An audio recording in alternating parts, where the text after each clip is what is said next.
Bus stand. ஓகேண்ணே, இப்போ மறுபடியும் நான் என்ன கேட்குறேன்னா, இங்கேருந்து சென்னைக்கு போகிறதுக்கு எவ்வளோ நேரம் ஆகுது? கிண்டிக்காவது கோயம்பேட்டுக்காவது போகிறது 2 hours ஆகுது.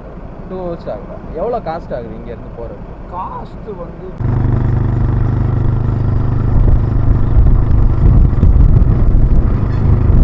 Welcome back to Siva sweets. Today நம்ம எங்கே இருக்கோம் பார்த்தீங்கன்னா, கேளம்பாக்கத்தில் நியூ ஓப்பன் பண்ண பஸ் ஸ்டாண்டுக்கு தான் வந்திருக்கோம். இந்த பஸ் ஸ்டாண்டில் இன்றைக்கி என்னென்ன வசதிகள் இருக்குன்னு தான் நம்ம இன்றைக்கி வீடியோவில் பார்க்க போகிறோம்.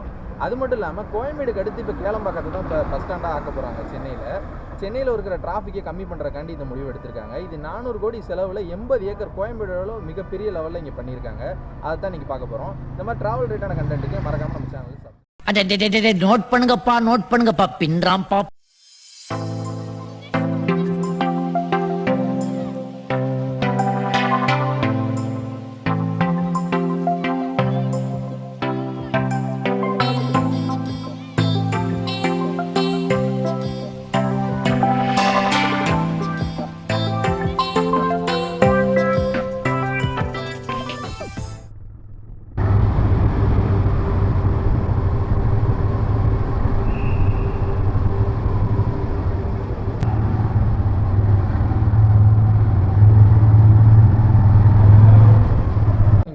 பார்த்துருப்பீங்க. பார்க்கிங் பார்த்தீங்கன்னா 2000 வண்டி நிப்பாட்டுற மாதிரியும் 300 கார் நிப்பாட்டுற மாதிரியும் பண்ணியிருக்காங்க. ரொம்ப சூப்பராகவே இருக்குது கைஸ். இப்போ பார்த்தீங்கன்னா நம்ம பார்க்கிங்லேருந்து மேலே போகிறோம். இது 4 ஃப்ளோராக பிரிக்கிறாங்க. B2 பார்த்தீங்கன்னா பைக் பார்க்கிங்காகவும், B1 வந்து கார் பார்க்கிங்காகவும், கிரவுண்ட் ஃப்ளோர் பார்த்தீங்கன்னா பிளாட்ஃபார்முக்காகவும், ஃபஸ்ட் ஃப்ளோர் பார்த்தீங்கன்னா பப்ளிக் தங்குற மாதிரி ரூம்ஸ் அலோகேட் பண்ணியிருக்காங்க மற்றும் டிரைவர் தங்குற மாதிரியும் ரூம் அலோகேட் பண்ணியிருக்காங்க. கைஸ் இப்போ பஸ் ஸ்டாண்டுக்குள்ளே என்ட்ரி ஆகிட்டோம். இது பஸ் ஸ்டாண்டாக மாலானே தெரில, மால் மாதிரி பண்ணியிருக்காங்க. ரொம்ப சூப்பராகவே இருக்குது. அது மட்டும் இல்லை, இந்த கிரவுண்ட் ஃப்ளோரில் பார்த்தீங்கன்னா மே ஐ ஹெல்ப் யூன்ற மாதிரி ஏகப்பட்ட பேர் உட்காந்து கைட் பண்ணுறாங்க. எங்கெங்கே பஸ் வரும், எங்கெங்கே பஸ்ஸு போகணுன்ற மாதிரிலாம் பண்ணிகிட்டு இருக்காங்க. இதெல்லாம் ரொம்ப சூப்பராகவே இருக்குது.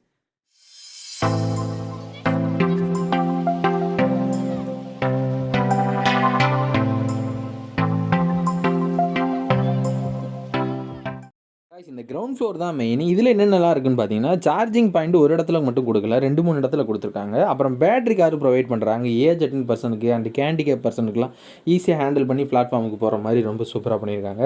அதுக்கப்புறம் என்ன இருக்குன்னு பார்த்தீங்கன்னா, டிக்கெட் கவுண்டருமே கிரவுண்ட் ஃப்ளோரில் தான் கைஸ் இருக்குது. அது மட்டும் இல்லாமல் மெயினான விஷயம் ஹாஸ்பிட்டல். இந்த ஹாஸ்பிட்டலுமே 24 hours ரன் ஆகிற மாதிரி ரொம்ப சூப்பராகவே பண்ணியிருக்காங்க. அது பக்கத்துலேயே ஃபார்மசியும் வச்சுருக்காங்க. இது ரொம்ப நல்லாவே இருக்குது. இது மட்டும் இல்லை, கிரவுண்ட் ஃப்ளோரில் பார்த்தீங்கன்னா ஃபுட் கோர்ட்டுமே இங்கே தான் இருக்குது. வாங்க அப்படியே நம்ம பிளாட்ஃபார்மில் போய் என்னென்ன பஸ் நிற்கிது, எந்தெந்த ஊருக்குலாம் போதுமான அளவு பஸ் இருக்கான்னு பார்க்கலாம்.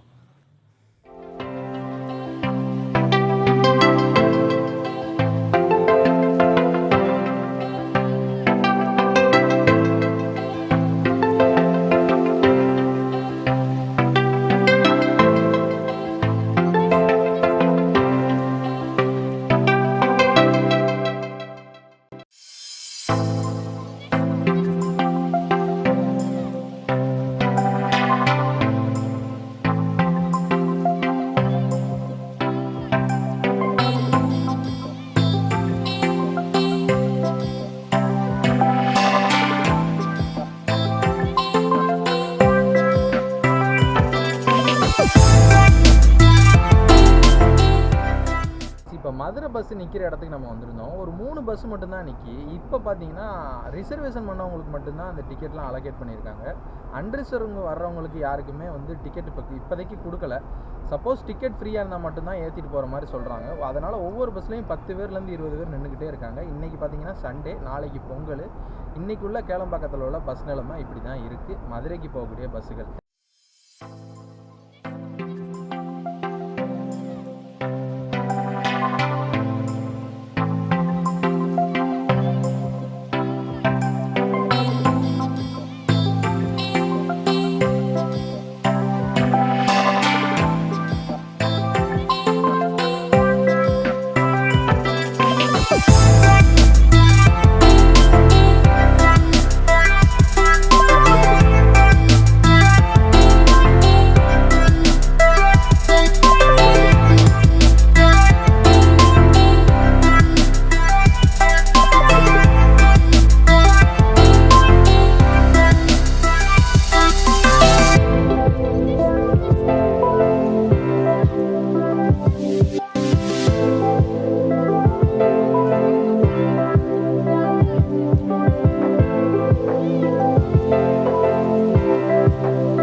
ஷெட்யூலில் போகக்கூடிய பஸ்ஸு எல்லாம் நிற்கிற இடத்துல வந்திருக்கோம்.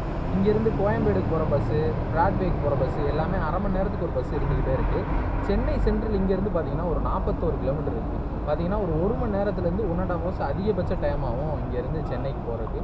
பஸ்ஸு வந்து அரை மணி நேரத்துக்கு ஒரு பஸ் கண்டினியூவாக இருந்துகிட்டே இருக்குது. ரொம்ப நல்லாவே இருக்குது இங்கே உள்ள பஸ் ஸ்டாண்ட் பார்த்தீங்கன்னா. நம்ம கேளம்பாக்கம் பஸ் ஸ்டாண்டில் ஒரு அண்ணனை மீட் பண்ணியிருக்கோம். இந்த அண்ணன் வந்து இங்கே இருக்கிற ஒரு சின்ன சின்ன மிஸ்டேக்கை சொல்கிறாங்க. என்ன மிஸ்டேக்குன்னு கேட்போம். சொல்லுங்கள் சார். ஆக்சுவலி வந்து முன்னாடி வந்து சென்னையில் வந்து ஒரு பஸ் இருந்துச்சு. ஓகே.